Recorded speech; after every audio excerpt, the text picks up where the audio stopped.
దినవృత్తాంతములు 2వ గ్రంథములోని 8వ అధ్యాయము. సొలొమోను యెహోవా మందిరమును తన నగరును కట్టించిన 20 సంవత్సరముల కాలము తీరిన తరువాత హీరాము తనకిచ్చిన పట్టణములను సొలొమోను కట్టించి వాటిలో ఇశ్రాయేలీయులను కాపురముంచెను. తరువాత సొలొమోను హమాతు సోబా అను స్థలమునకు పోయి దానిని పట్టుకొనెను. మరియు అరణ్యమందుండు తద్మోరుకును హమాతు దేశమందు ఖజానా ఉంచు పట్టణములన్నిటికిని ప్రాకారములను కట్టించెను. ఇదియుగాక అతడు ఎగువ బేత్‌హోరోనును దిగువ బేత్‌హోరోను గవునులు అడ్డగడలు గల ప్రాకారమ పట్టణములుగా కట్టించెను. బయలతను ఖజానా ఉంచు పట్టణములన్నిటినీ, రథములుంచు పట్టణములన్నిటినీ, గుర్రపు రౌతులుండు పట్టణములన్నిటినీ కట్టించెను. మరియు యెరూషలేమునందును లెబానోనునందును తాను ఏలు దేశములన్నిటి యందును ప్రాకారపురములుగా కట్టించవలెనని తానుద్దేశించిన పట్టణములన్నిటినీ సొలొమోను కట్టించెను. ఇశ్రాయేలీయుల సంబంధులు కాని హిత్తీయులలో నుండియు, అమోరీయులలో నుండియు, పెరిజ్జీయులలో నుండియు, హివ్వీయులలో నుండియు, యెబూసీయులలో నుండియు శేషించియున్న సకల జనులను ఇశ్రాయేలీయులు నాశనము చేయక వదిలివేసిన ఆయా జనుల సంతతి వారిని సొలొమోను నేటి వరకును తనకు వెట్టి పనులు చేయువారినిగా చేసుకొనియుండెను. అయితే ఇశ్రాయేలీయులలో ఒకరినైనను సొలొమోను తన పని చేయుటకు దాసునిగా నియమింపలేదు. వారిని యోధులుగాను తన అధిపతులలో ప్రధానులుగాను రథములకును గుర్రపు రౌతులకును అధిపతులుగాను నియమించెను. వీరిలో శ్రేష్ఠులైన 250 మంది రాజైన సొలొమోను క్రింద అధిపతులై ప్రజల మీద అధికారులై ఉండిరి.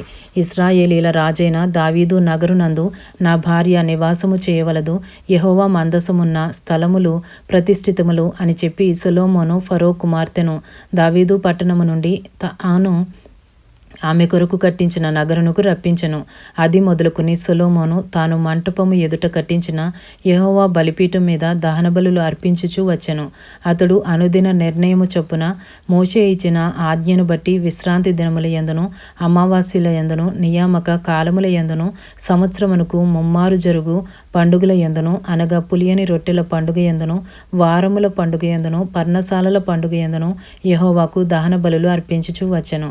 అతడు తన తండ్రి అయిన దావీదు చేసిన నిర్ణయమును బట్టి వారి వారి సేవా ధర్మములను జరుపుకొనుటకై వారి వారి వంతుల చొప్పున యాజకులను వారి సేవకును కట్టడను బట్టి అనుదినమున యాజకుల సమ్ముఖమున స్తుతి చేయుటకును ఉపచారకులుగా ఉండుటకును వంతుల చొప్పున లేవీయులను ద్వారములన్నిటి దగ్గర కావలియుండుటకై వారి వారి వంతుల చొప్పున ద్వార పాలకులను నియమించెను. దైవజనుడైన దావీదు అలాగుననే ఆజ్ఞ ఇచ్చియుండెను. ఏ విషయమును గూర్చియే గాని బొక్కసములను గూర్చియే గాని రాజు యాజకులకును లేవీయులకును చేసియున్న నిర్ణయమును బట్టి వారు సమస్తమును జరుపుచూ వచ్చిరి. యెహోవా మందిరమునకు పునాది వేసిన దినము మొదలుకొని అది సంపూర్ణమగు వరకు సొలొమోను పనియంతయు చేయించెను. అప్పుడు యెహోవా మందిరము సమాప్తమాయెను. సొలొమోను ఎదోము దేశము యొక్క సముద్రపు దరినున్న ఏసెన్గెబెరునకును ఏలతునకును పోగా హీరాము తన పనివారి ద్వారా ఓడలను ఓడ నడుపుటయందు యుక్తిగల పనివారిని పంపెను. వీరు సొలొమోను పనివారితో కూడా ఓఫీరునకు పోయి అక్కడ నుండి 900 మనుగుల బంగారమును ఎక్కించుకుని రాజైన సొలొమోను నొద్దకు తీసుకుని వచ్చిరి.